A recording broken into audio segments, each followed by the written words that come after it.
നമസ്കാരം, മലയാളി വാർത്തയിലേക്ക് സ്വാഗതം. ഒറ്റ ബുള്ളറ്റ് കൊണ്ട് താൻ രണ്ടുപേരെ കൊന്നിട്ടുണ്ട് എന്ന് വീമ്പടിക്കുന്ന ചില മുൻ പട്ടാളക്കാർ ഇന്ന് നമ്മുടെ നാട്ടിലുണ്ട്.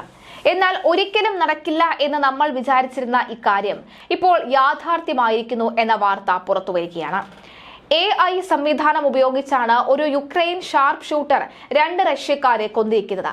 4000 മീറ്റർ അകലെ നിന്നാണ് ഇയാൾ 2 റഷ്യൻ സൈനികരെ വെടിവെച്ച് വീഴ്ത്തിയത്. സംഭവം ആഗോള സ്നിപ്പിംഗിന്റെ നിയമങ്ങൾ തന്നെ മാറ്റിയെഴുതി എന്നാണ് വിദഗ്ധർ ചൂണ്ടിക്കാണിക്കുന്നത്. ഉക്രൈനിലെ ഒരു ടെലിവിഷൻ ചാനലാണ് വാർത്ത പുറത്തുവിട്ടിരിക്കുന്നത്. നേരത്തെ മറ്റൊരു യുക്രൈൻകാരൻ ഇക്കാര്യത്തിൽ സ്ഥാപിച്ച ദീർഘദൂര കൊലപാതകത്തിനുള്ള ലോക റെക്കോർഡാണ് ഈ സൈനികൻ മറികടന്നത്. ഈ മാസം 14-നാണ് ആഭ്യന്തരമായി നിർമ്മിച്ച 14.5 mm സ്നൈപ്പക്സ് അലക്ടർ റൈഫിൾ ഉപയോഗിച്ചാണ് വെടിവെച്ചത്. AI-യുടെയും ഈ ഡ്രോണുകളുടെയും സഹായത്തോടെയാണ് ഇത് യാഥാർത്ഥ്യമാക്കിയത്.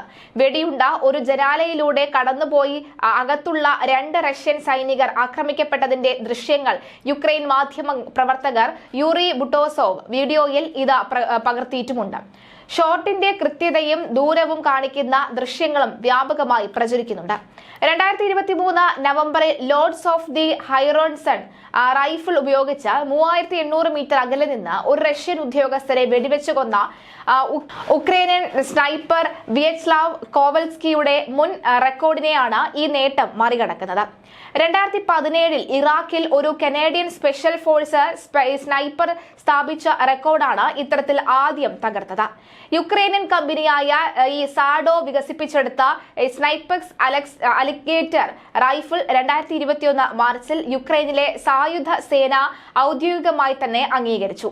25 കിലോഗ്രാം ഭാരവും ഏകദേശം 2 മീറ്റർ നീളവുമുള്ളതാണ് ഈ റൈഫിൾ. എന്നാൽ ഇതിൽ ഉപയോഗിച്ചിരിക്കുന്ന AI സംവിധാനത്തിന്റെ പ്രവർത്തന രീതി ഇനിയും യുക്രൈൻ പുറത്തുവിട്ടിട്ടില്ല. യുക്രൈനിയൻ പ്രതിരോധ സേനയും റഷ്യയും തമ്മിൽ 148 ഏറ്റുമുട്ടലുകൾ ഉണ്ടായ മേഖലയിലാണ് ഈ സംഭവം നടന്നത്.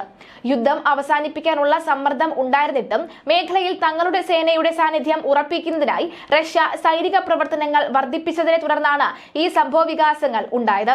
ഒരു പ്രധാന ലോജിസ്റ്റിക് കേന്ദ്രമെന്ന നിലയിൽ പ്രൊക്കോവിക്സിന്റെ നിയന്ത്രണം ഉക്രൈനിയൻ റഷ്യൻ സേനകൾ അത്യന്താപേക്ഷിതവും ആണ് എന്നാണ് വ്യക്തമാക്കുന്നത്.